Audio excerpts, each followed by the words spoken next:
Devatero horami a devatero řekami, leží krajný vesny jak z reklamy.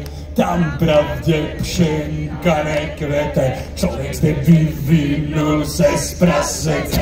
Odění sametové rubáše, zlodějlovi zbytky guláše, z plastových talířků karton ze zlata a přitom poslouchají poubata.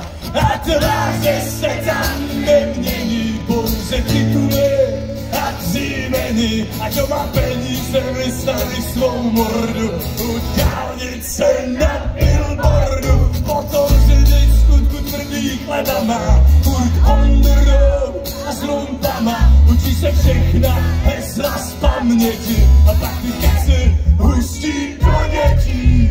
Za co, Pane Bože, za co? Nestáš mi to prostýli. Za co, Pane Bože, za co? Nekazá se napálit. Za co, Pane Bože, za co? Za 4 roky nejsou děcka vepředu. Za co, Pane Bože, za co? Chceš, abychom trpěli.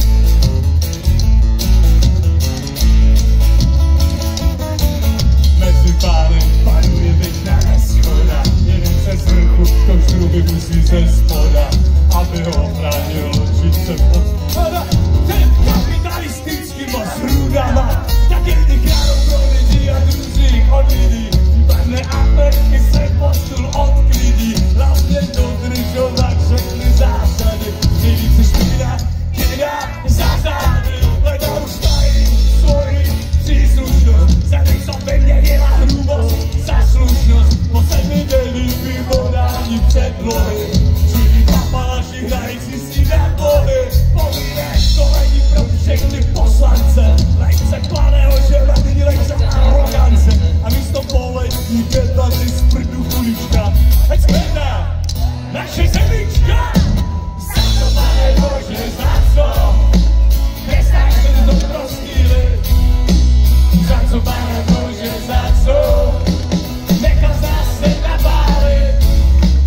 Lásko, Pane Bože, lásko, za 4 roky prdeli. Lásko, Pane Bože, za co? Oni, že jsem tak směli. Přátelé, naše vystoupení je plné progresivních prvků. Budeme v tom trendu i nadále pokračovat. Dovolte, abych na Futuring do této písně pozval až z Petržalky pana Petra Žalku.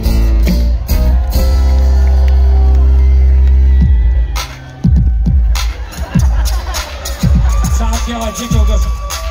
Pedro, som myslel, že si bude všetky piloli. Aj, dobre, ako sa volám, Peter? Peter!